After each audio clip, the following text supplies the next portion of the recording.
जय हिंद दोस्तों, स्वागत है अपने इस यूट्यूब चैनल रूपचंद टिट केजीएस गुरु में।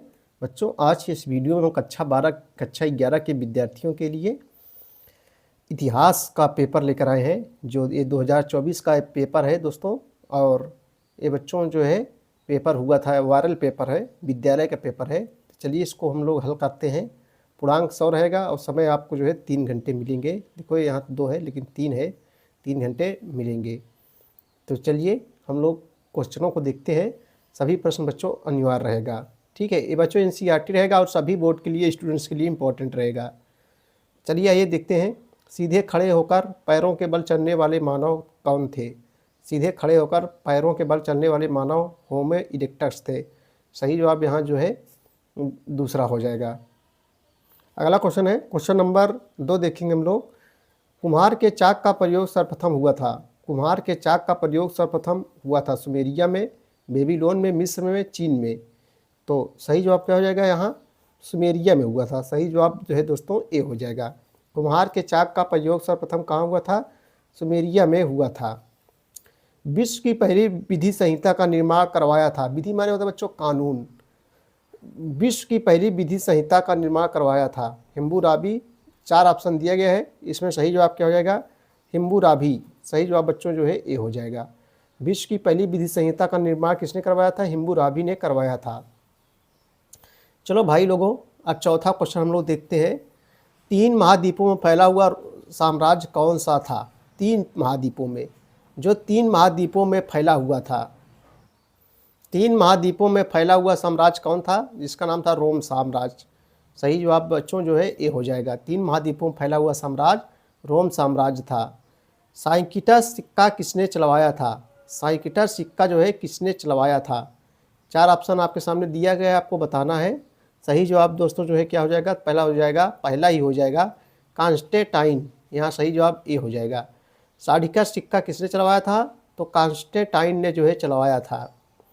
चट्टान का गुम्मद कहाँ पर स्थित है? बसरा में, दमिश्क में, जेरूसलम में, बगदाद में। चट्टान का गुम्मद ये जो है दोस्तों जो है कहाँ है? तो बच्चों जो है सही जवाब छा का जो है 3 हो जाएगा, जेरूसलम में स्थित है। इसको यरूशलम भी कहते हैं। जेरूसलम इजराइल की राजधानी है। चट्टान का गुम्मद कहाँ स्थित है? जेरूसलम में स्थित है। फ्रैंक जाति का सबसे शक्तिशाली राजा कौन था? फ्रैंक जाति का सबसे शक्तिशाली राजा का नाम आपको बताना है। जस्टिनियन, कॉन्स्टेंटाइन, जॉनहस, हेनरी चतुर्थ। तो इसमें चारों ऑप्शन इनमें से कोई नहीं होगा बच्चों। जो फ्रैंक जाति का सबसे शक्तिशाली राजा था, जिसका नाम था शार्लमेन था, ठीक है, शार्लमेन इसका नाम है। प्रोटेस्टेंट धर्म का संस्थापक कौन था? मार्टिन लूथर, ऑगस्टाइन, जॉनहस, हेनरी चतुर्थ है।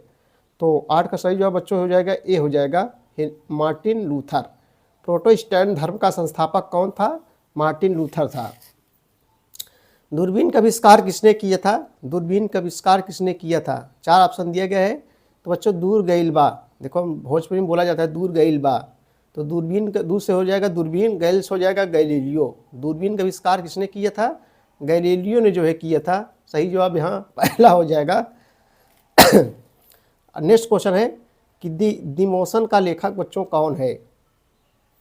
दी मोशन का लेखक कौन है? Galileo, Newton, Harvey, एविसिना। तो सही जवाब यहाँ पहला ही हो जाएगा, गैलीलियो। दी मोशन के लेखक यानी गति के लेखक कौन है? गैलीलियो। गा से गति, गा से गैलीलियो। दी मोशन, मोशन क्या कहते हैं? गति कहते हैं। गा से गति, गा से गैलीलियो, ठीक है भैया। तो दी मोशन के लेखक कौन है? गैलीलियो है। अगला क्वेश्चन हम लोग देखेंगे, अतलेगुत्तरी प्रश्न है।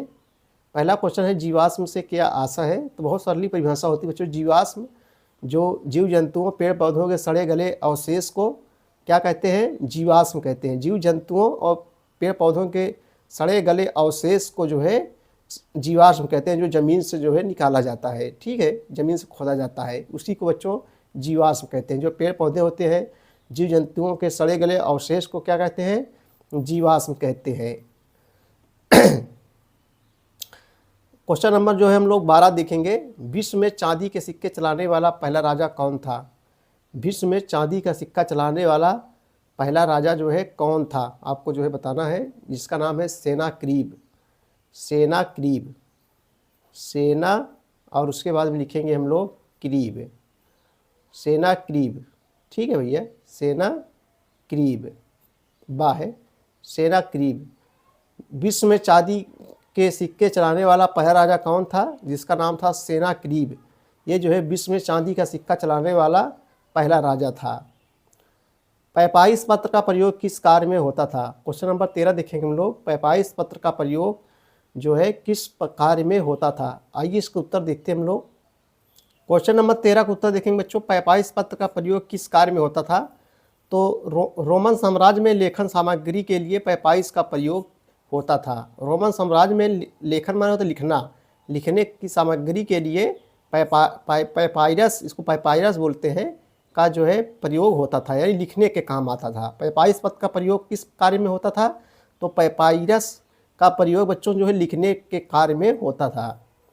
अगला क्वेश्चन है कि मोहम्मद साहब का जन्म कब और किस नगर में हुआ था? तो मोहम्मद साहब का जन्म जो है 570 ईस्वी में कहाँ हुआ था दोस्तों? मक्का में, यानी जो है मक्का, मदीना, मक्का में जो है हुआ था। सऊदी अरब के मक्का में हुआ था। मोहम्मद साहब का जन्म कब और किस नगर में हुआ था? तो 570 ईस्वी में, 570 ईस्वी में जो है मक्का में हुआ था दोस्तों, मक्का में जो है हुआ था। 570 ईस्वी में मक्का में हुआ था मोहम्मद साहब का जन्म, ठीक है। एक स्थान से दूसरे स्थान पर घूम घूम कर लोगों को धार्मिक उपदेश देने वाले व्यक्ति को क्या कहते थे? ये क्वेश्चन आपको बच्चों बताना है, आपके लिए दिए काम, इसको बताना क्या होगा। लियोनार्डो दा विंची कौन था? क्वेश्चन नंबर 16 है कि लियोनार्डो दा विंची ये जो है कौन था? आइए इसका उत्तर देखते हैं। प्रश्न नंबर 16 लियोनार्डो दी विंची। तो आपके सामने उत्तर है बच्चों, लियोनार्डो दी विंची कौन था? प्रश्नों उत्तर है, नंबर है 16 का उत्तर है। देखो, लियोनार्डो दा विंची एक महान कलाकार था। आप ऐसे लिखेंगे, लियोनार्डो दा विंची एक महान कलाकार था। वह अपने दो बहुचर्चित चित्रों, बहुचर्चित में जो दो चित्र थे, दो बहुचर्चित चित्रों, पहले का नाम है द लास्ट सपर और मोनालिसा, दो ठीक हैं, द लास्ट सपर और मोनालिसा के कारण जो है विश्व भर में जो है प्रसिद्ध है। मोनालिसा का कारण जो है विश्व भर में प्रसिद्ध है। चलिए अगला क्वेश्चन देखेंगे हम लोग। क्वेश्चन नंबर 17 की ओर चलेंगे। डिवाइन कॉमेडी नामक पुस्तक किसने लिखी है? डिवाइन कॉमेडी नामक पुस्तक जो है किसने लिखी है? तो प्रश्न उत्तर नंबर 17 का उत्तर देखेंगे बच्चों हम लोग।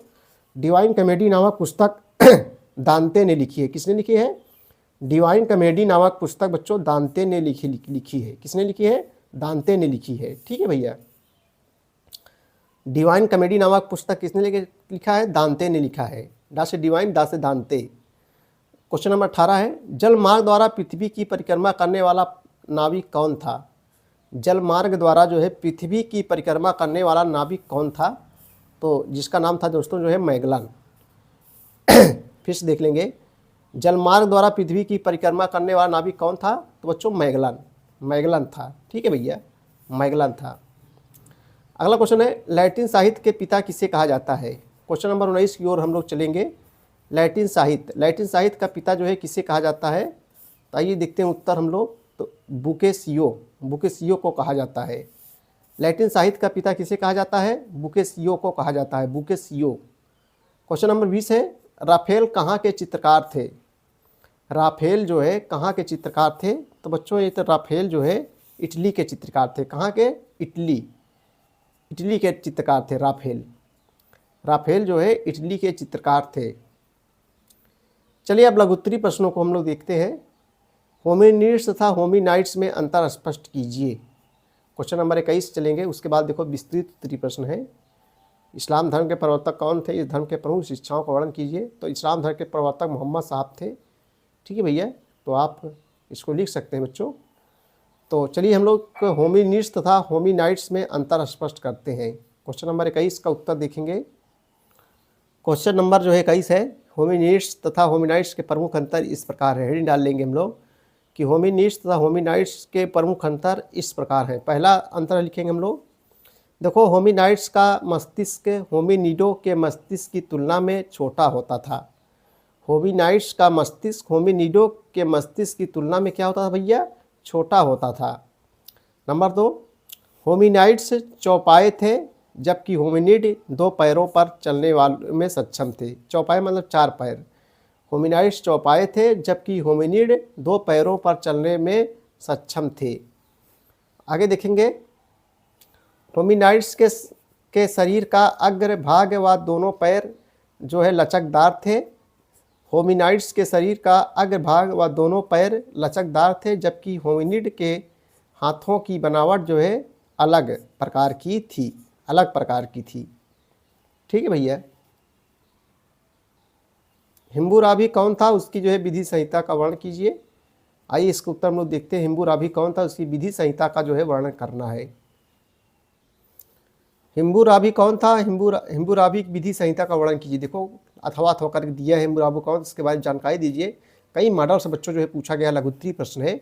चलिए इसका उत्तर हम लोग देखते हैं। मोस्ट इंपॉर्टेंट क्वेश्चन है हिस्ट्री के विद्यार्थियों के लिए। चलिए इसका उत्तर देखेंगे बच्चों। सम्राट हिम्बूराबी जो है 2123 से 2021 ईसा पूर्व बेबीलोन का एक महान शासक था। कहाँ का?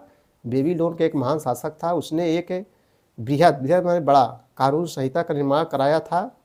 उसने बेबीलोन में प्रचलित कानूनों को संकलित करके तथा स्वयं कई उपयोगी कानून बनाकर उन्हें 285 धाराओं के रूप में एक विशाल पत्थर की शिला पर जो है अंकित करवा दिया था। इस 8 फुट ऊंचे पत्थर के ऊपरी भाग में सम्राट हिम्बूराबी को सूर्य देवता से जो है कानूनों को ग्रहण करते हुए दिखाया गया है। निचले भाग में कानून खुदे हुए हैं। ये कानून विवाह, चोरी, हत्या आदि से संबंधित है। हिम्बूराबी की इस कानून संहिता का ऐतिहासिक दृष्टि से विशेष महत्व है और इसे संसार की सबसे पहली लिखित विधि संहिता माना जाता है। संसार की सबसे पहली लिखित विधि माने होता है कानून, संहिता माने होता है धारा, विधि संहिता जो है माना जाता है। ठीक है भैया। तो ये मोस्ट इम्पोर्टेंट क्वेश्चन है। कॉन्स्टेंटाइन के प्रमुख सुधार लिखिए। विज्ञान क्षेत्र में अरबों का क्या देन है? मध्यकालीन यूरोप में काली मौत की क्या तात्पर्य है? उसका विस्तृत उत्तरीय प्रश्न है बच्चों। जहाँ भी अथवा लग जाए एक क्वेश्चन आपको जो है करना है। तो बहुत कठिन नहीं है। दीर्घ उत्तरीय प्रश्न इस्लाम धर्म से संबंधित हैं। आप अपने मन से लिख सकते हैं। इसको हम पढ़ाए भी हैं। प्ले लिस्ट पर आपको दोस्तों जो है मिल जाएगा।